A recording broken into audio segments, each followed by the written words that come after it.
अस्सलाम वालेकुम। ये मटन का गोश्त है 1 किलो मेरे पास। ये देखिए कुछ इस तरह का है, चर्बी भी लगी हुई है और 3 अदद प्याज है इसमें। और ये ऑयल मैंने रखा हुआ है गरम होने के लिए।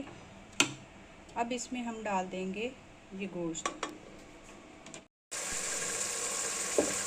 अब इसको अच्छी तरह भून लेंगे। ये देखिए ऑयल में मैंने अच्छी तरह इसको भून लेना है 10 मिनट। और इसमें प्याज भी डाल देने।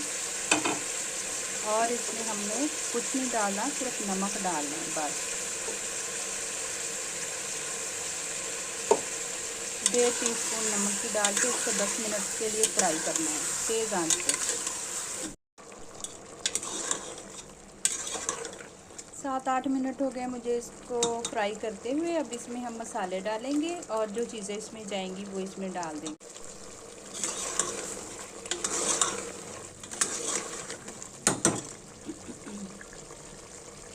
एक गिलास पानी का डाल के अब इसको हम बंद कर देंगे। तकरीबन इसको पकाएंगे 15 मिनट के लिए।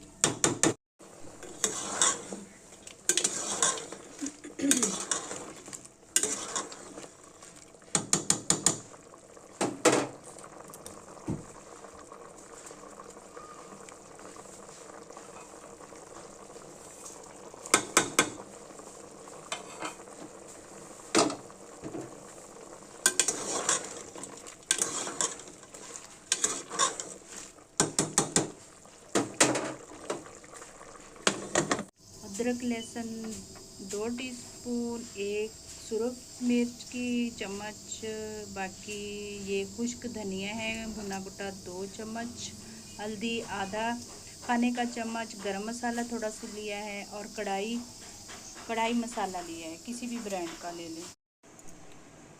टमाटर मेरे पास है 700 ग्राम। और ये देखिए इसके छिलके वगैरह मैंने उतार लिए हैं। अब इसको इसमें डाल के ना कुंडी में हम फ्रीज़ किए हुए टमाटर हैं मेरे पास, इनको अच्छी तरह पीस लेंगे। 15 मिनट हो गए हैं। अब इसको हम देखेंगे।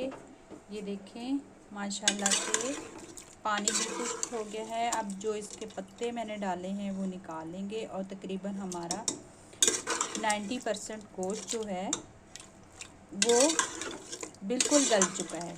ठीक है, अब इसमें हम मसाले डालेंगे। पहले हम इसको करेंगे शिफ्ट कढ़ाई में।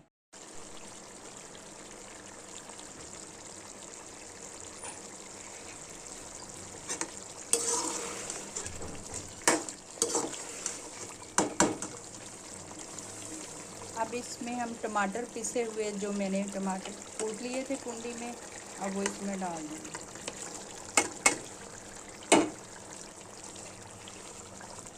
आप साबुत भी डाल सकते हैं, लेकिन मैंने उसको पहले उसके छिलके रिमूव करके, क्योंकि मेरे पास फ्रीज टमाटर थे तो मैंने उसके पहले छिलके रिमूव करके अब इसमें डाला है। अब इसका पानी खुश्क होने तक थोड़ा सा इसको भून लेंगे तेज़ आंच पे। पानी कढ़ाई का बिल्कुल खुश हो गया है। अब इसमें हम मसाले डाल देंगे,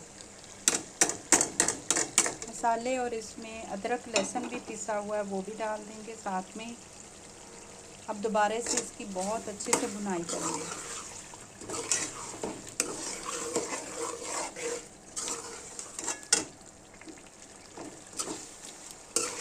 इस तरह थोड़ी सी ग्रेवी कढ़ाई की बनती है। वैसे अगर हम प्याज ना भी डालें, वैसे कढ़ाई में प्याज नहीं डलते, लेकिन मैं इस तरीके से थोड़ा सा प्याज डाल लेती हूँ ताकि इसकी ग्रेवी बने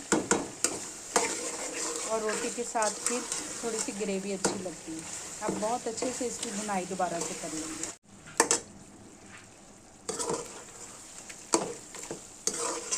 कढ़ाई की बहुत अच्छी सी भुनाई हो गई है। तकरीबन मैंने 7-8 मिनट इसकी भुनाई कर ली। अब इसमें हम हरा धनिया और हरी मिर्चें भी डाल के थोड़ा सा इसमें हम पानी डाल देंगे थोड़ी सी, ताकि हमारी ग्रेवी बन जाए। और इसको बस सिर्फ दम पे रखना है 5 मिनट हल्की आंच पर बस।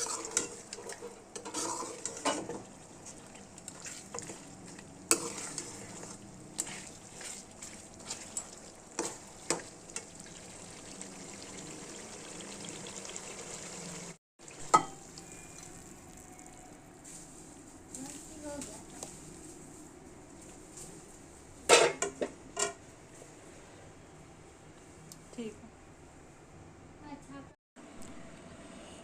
माशाल्लाह से ये देखिए कढ़ाई का लुक इतनी ज़बरदस्त इस तरह बनती है, झटपट बन जाती है। और जिस तरह का भी गोश्त है, अगर ज़्यादा पका गोश्त है तो आप उसको 20-25 मिनट के लिए रख सकते हैं, लेकिन मैंने इसको सिर्फ 15 मिनट के लिए रखा है। और ये देखें इतनी ज़बरदस्त कढ़ाई ये बनती है। आप इसकी ये 2 किलो बनाएं, 4 किलो बनाएं, इसी तरीके से बनाएंगे तो आपकी कढ़ाई इसी तरह मज़ेदार सी बनेगी, मटन कढ़ाई।